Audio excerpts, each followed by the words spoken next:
আসসালামু আলাইকুম, আমি Aksar Ahmed, optometrist, Aksar's optometrist eye care.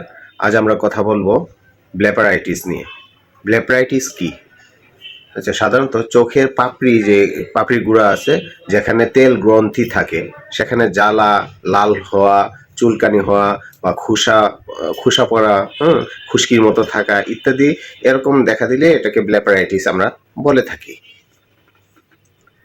ব্লেপারাইটিস যদি আমরা বলি কেন হয়, তার পিছনে সবচেয়ে সহজ এবং সরল উত্তর হচ্ছে এটা তেল তেল গ্রন্থির সমস্যা। চোখের যে পাপড়িগুলো আছে, পাপড়ির মধ্যে এক ধরনের তেল গ্রন্থি থাকে।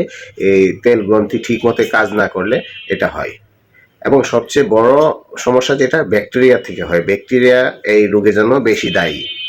ড্যান্ড্রাফ থেকে হয়, খুশকি, ধুলাবালি, খুশকি, চুলের খুশকি বা ব্রুর খুশকি, এই খুশকি থেকে এটা বেশি হয়। এটা এক ধরনের অ্যালার্জি রোগ। অ্যালার্জির সমস্যা থাকলে এটা বেশি হয় এবং ধুলাবালিতে গেলে বেশি হয়। মেয়েদের মেকআপ করে ঠিকভাবে মেকআপটা পরিষ্কার না করার কারণে হয়। কন্ট্যাক্ট লেন্স ঠিকভাবে ইউজ না করতে পারলে কন্ট্যাক্ট লেন্স দ্বিতীয়বার ইউজ করার কারণেও হতে পারে। কন্ট্যাক্ট লেন্সের মধ্যে যে সংক্রমণ থাকে দ্বিতীয়বার, ওইটা থেকে হতে পারে। মেকআপের মধ্যে মেকআপ ঠিকভাবে এক জায়গায় আরেক জায়গায় লাগানো হয় একই ব্রাশ দিয়ে, এটার থেকেও হতে পারে। এটা এক ধরনের ত্বকের রোগ। ত্বকের সমস্যা থাকলেও, স্কিনের সমস্যা থাকলেও ওখান থেকে হয়। এই রোগের লক্ষণের মধ্যে আমরা বলে থাকি চোখ চুলকানো, চোখ জ্বালা পোড়া করা, চোখ লাল হওয়া, পাপড়ির গুঁড়ার মধ্যে খুশকি থাকা, চিটচিটে ভাব থাকা, সকালে ঘুম থেকে উঠলে চোখ আঠা লেগে থাকা, চোখে পাপড়ির মধ্যে বালির মতো কিছু আছে এমন অনুভূতি করা, বা আলোতে তাকাইতে কষ্ট হওয়া, এগুলা হচ্ছে সাধারণ লক্ষণ। গুরুত্বপূর্ণ কথা হচ্ছে এটা কোনো সংক্রমণ নয়, কিন্তু এটা বারবার হতে পারে, পুনরায় হতে পারে। এই ধরনের একটা রোগ। এটা সহজে চিরতরে ভালো হয়ে যায় না। যাদের একবার হয় বারবার হওয়ার সম্ভাবনা থাকে। তো এটার জন্য সবচাইতে ভালো হচ্ছে আপনার নিকটবর্তী চক্ষু ডাক্তারকে দেখাবেন। ওনারা যেভাবে বলে সেইভাবে করবেন। তবে আমরা যেটা করে থাকি সেটা হচ্ছে কি, এই ধরনের পেশেন্টকে চোখে লিডগুলো ওয়াশ করে দিই।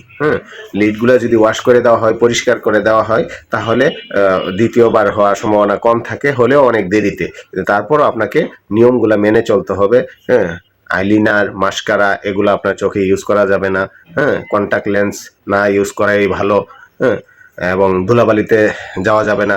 আপনি ধুলাবালিতে কোথাও গেলেন, ওখান থেকে আসার পরে মুখটা ভালো করে ফ্রেশ করে নিতে হবে। মাথায় খুশকি থাকলে অ্যান্টি ড্যান্ড্রাফ শ্যাম্পু ইউজ করতে হবে। মাথায় খুশকি রাখা যাবে না, খুশকি থেকে এই ধরনের রোগ হতে পারে। সবচাইতে গুরুত্বপূর্ণ কথা হচ্ছে এই ব্লেপারাইটিসের চোখের পাপড়ির গুঁড়ার মধ্যে এক ধরনের পোকা তৈরি হয়। ওই পোকাগুলা চোখের যে পাপড়িগুলো আছে, পাপড়িগুলোর গুঁড়াগুলাকে নষ্ট করে ফেলে। নষ্ট করার পরে অনেকে দেখবেন চোখে পাপড়ি নাই, চুলকাইতে সব পাপড়ি পড়ে গেছে, পাপড়ি নেই। তো এইটা আমাদের রিকোয়েস্ট হচ্ছে আপনি সতর্ক থাকবেন, পরিষ্কার থাকবেন, তাহলে আপনার এই রোগটা ভালো থাকবে। ধন্যবাদ।